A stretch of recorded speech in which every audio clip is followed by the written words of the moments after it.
Hello, everyone, and welcome. I'm Joey Bridges. I am our brother James. We're laughing because we had some minor technical issues. Okay, so today's topic. What we want to talk about today, and this is something that you may not think is related to Facebook marketing. However, in the end, we need sales. And in the end, unless you want to sit there and wait, talking to prospects, talking to them on the phone, many have the fear of the phone who start, generate leads from the internet, is a great way to stir up the pot, if you will, and actually, bring in some money.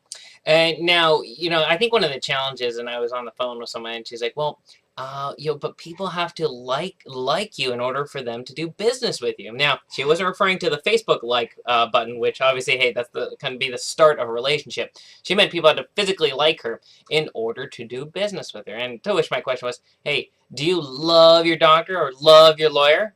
And she's like, well, I'm like, no, you're using them because, hey, professional, they can get the job done, they're putting it out there, they have a bajillion degrees on the wall, and you know they can do it.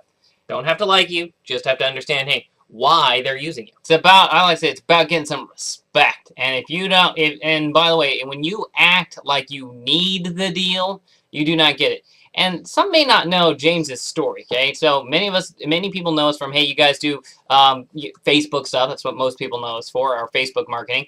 Many don't know that James, in our very first business, he made over 40,000 phone calls. Actually, he made over 40,000 phone calls till he actually said, hey, Joe, I think I have it down. Okay, I think I have mastered this process. Now, I would say at 40,000, he did have it down well before 40,000. He probably made 5,000 and he really had it down. Now, and he still continues to make calls, not just for us and talking to clients and doing that stuff, but for other businesses, figuring out what their best questions are asked. So when James says, hey, I know how to talk to someone on the phone, he knows because of experience. He's just not going to tell you that because he's nice. So literally, James is probably 80,000 phone calls deep, 100,000 phone calls deep at this point in time. We basically stopped tracking after the 40. So here's what I'm getting to with this whole point. When you're going, hey, a lot of our clients are talking to me, they're going, hey, I'm still getting leads, I'm still getting stuff, but I'm not getting as many sales as I used to. That's because customers are taking longer. So you have two choices, at least in our opinion. Wait or get on the phone. So, and this is not about, people, I don't want to be like a telemarketer. Yeah, a telemarketer or a pitchman. And I think that's probably what stops. By the way, Pitchman, I love that show. Pitchman's awesome show. I love that show. And that's probably the biggest misnomer. You don't have to do the hard sale. And here's another tip: you don't close anybody, right? That was my favorite. Well, I don't know how to close them. You don't close anybody. You don't close anybody. When you're asking the right stuff and you have the right process, they close themselves. Yeah. And the reality is, what you're helping someone do, get on the phone, is you're just shortening your sales cycle. I don't care what line of business you're in. I don't care if you're in a service-based industry or a product-based industry.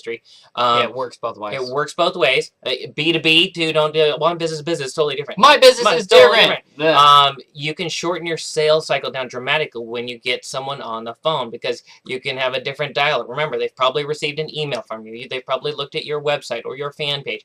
And when you get them on the phone, then you can shorten that sales cycle down by asking them some questions and seeing if they're a match for your business. And that's actually the key. So we'll probably talk about that. And the reason we want to do this today, members in our program, that's the call this week. We're going to do a whole training session on sales scripts. It'll be the first of many because what James and I have, realized is people are missing that skill. So we're just going to start adding that in. It's not, it's James has that skill, so we're going to add it in and bring it in. So on behalf of James, I'm Joey Bridges. To your success with your Facebook marketing.